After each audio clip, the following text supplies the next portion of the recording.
कृपा सिंधु तेरी कृपा चाहता हूँ, किए हुए कसूर की क्षमा चाहता हूँ। बहुत की है मैंने बेफजूल बातें, अब जपे जाप तेरा वो जुबा चाहता हूँ। एक भाई મને હમણાં કહેતો હતો, મને કે જીતુભાઈ, ભગવાને હીરા માણેક મોતી સોનું ચાંદી રૂપું કોઈ વસ્તુ પસંદ ન કરીને ભગવાને પથ્થર શું કામ પસંદ કર્યો?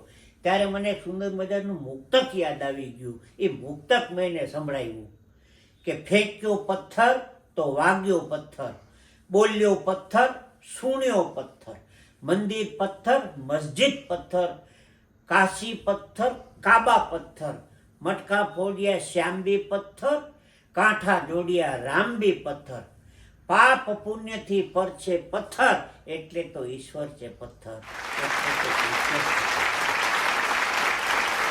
ભગવાનના મંદિરની બહાર પડેલો પથ્થર જેની કોઈ કિંમત જ નથી, એક વખત એ પથ્થર ભગવાનના મંદિરમાં જાય, બ્રાહ્મણો મંત્રોચ્ચાર કરે, એમાં પ્રાણ પૂરે, પ્રાણ પ્રતિષ્ઠા કરે, સીધે સીધો ભગવાન બની જાય.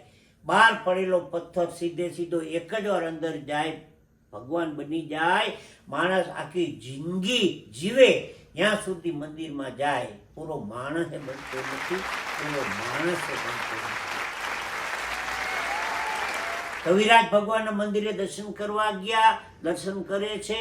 એમાં ભગવાનની મૂર્તિ અને પગથિયા બંને વાતો કરે છે. એમાં પગથિયાએ કીધું કે ભગવાન, તમે એક જ પથ્થરમાંથી બન્યા છો, હું એક જ પથ્થરમાંથી બન્યો છું, છતાંય લોકો તમારી ઉપર ફૂલ ચડાવે છે અને મારી ઉપર બૂટ ચંપલ કાઢે છે, એનું શું કારણ? ભગવાને બહુ સારી વાત કરી કે પગથિયા, કારીગર ટાંકણું ને હથોડી લઈને તને ઘડતો તો, કારીગર ટાંકણું ને હથોડી લઈને મને ઘડતો તો, તને એક જ ટાંકણું માર્યું, તું તૂટ્યો, અને મેં હજારો ટાંકણાના ઘા સહન કર્યા, એટલે લોકો મારી ઉપર ફૂલ ચડાવે છે, એટલે લોકો મારી ઉપર ફૂલ ચડાવે છે. મંદિર આખે આખું ભલે સોનાનું હોય, પણ માથું તો પથ્થર ઉપર ને ટેકવવું પડે. ભગવાનના ચરણોમાં માથું નમાવવાનું કારણ શું? અને ગુરુ પૂર્ણિમાને દિવસે આપણે ગુરુજીના ચરણોમાં માથું નમાવીએ છીએ, તો આ માથું નમાવવાનું કારણ શું? તમે રબર સ્ટેમ્પનો સિક્કો જોયો? એમાં અક્ષર બધા ઊંધા આવે, તમે વાંચી ન શકો. એ સાઈડમાં પડીને કાગળ ઉપર મારો તો જ વંચાય.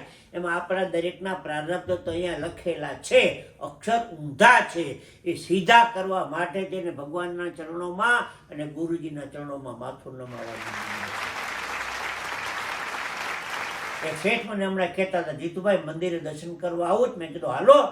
મોટરની આગલી સીટમાં બેસી ગયો, શેઠ ડ્રાઇવિંગ કરતા હતા, એમાં ટ્રાફિકમાં બરાબર લાલ લાઇટ થઈ ગઈ, મોટર ઊભી રહી ગઈ. તમે જોજો, માગવાવાળા ભિક્ષુકો હોય ને 4 રસ્તે જ ઊભા હોય.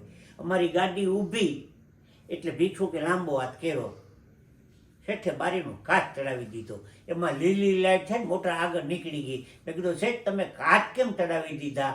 મને કે માગવાવાળા બહુ હેરાન કરે. મેં કહું તમે અત્યારે મંદિરે શું કામ જાઓ છો?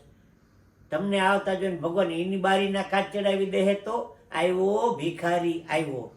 જેવી કૃપા ભગવાને આપણી ઉપર કરી હોય ને દયાળુ, એવી કૃપા કોકની ઉપર કરવાની. સંપત્તિ કોઈની થઈ નથી, થવાની નથી.